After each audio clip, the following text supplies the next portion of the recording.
What's going on, guys? Finally got the FPV crate. This should be the October edition, and it's Jesus Christ, it's November 9th. Well, let's just get this over with.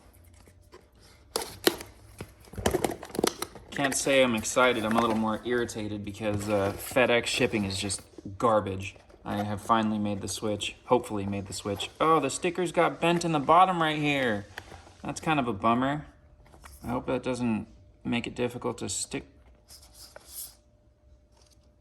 Nice sticker sheet. That is pretty cool. I wonder if the designs were why it took forever.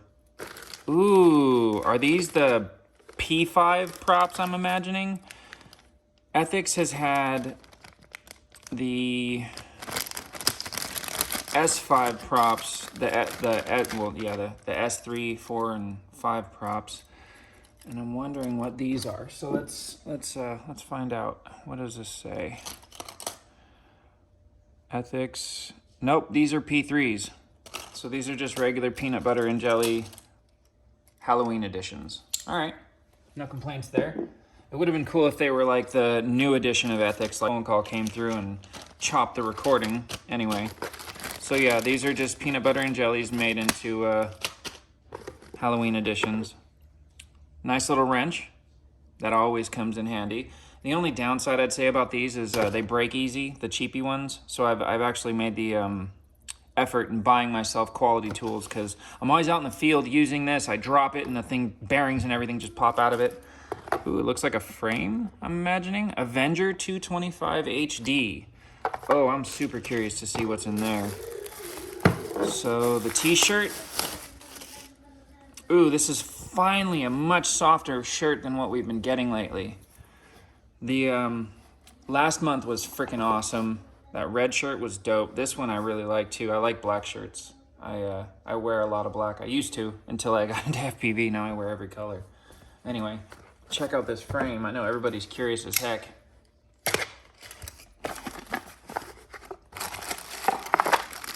All right.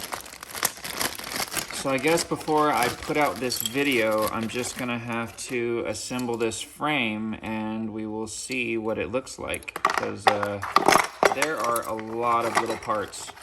Not too big of a fan of frames that have a bunch of little parts, but let's see what it looks like. All right, here we are with the frame fully assembled. This is without the arm guards on it. I think the arm guards actually, they look pretty good. Anyway, all up weight with the arm guards, we are looking at 142 grams. Without the arm guards, we're looking at 128. So I'd imagine without the 3D prints, top battery pad, and the battery strap, it's around 100 grams for the frame. And then the frame itself, it actually has 20 by 20 and 30 by 30 mounting in the rear and in the middle, which is pretty freaking awesome. So it's a pretty versatile frame. It'll pretty much accept anything, and it seems slammed. For an air unit, that's pretty new, because air units don't generally allow the camera to angle up very much on slam frames, but this is pretty cool. Excited to get in the air, see how it feels.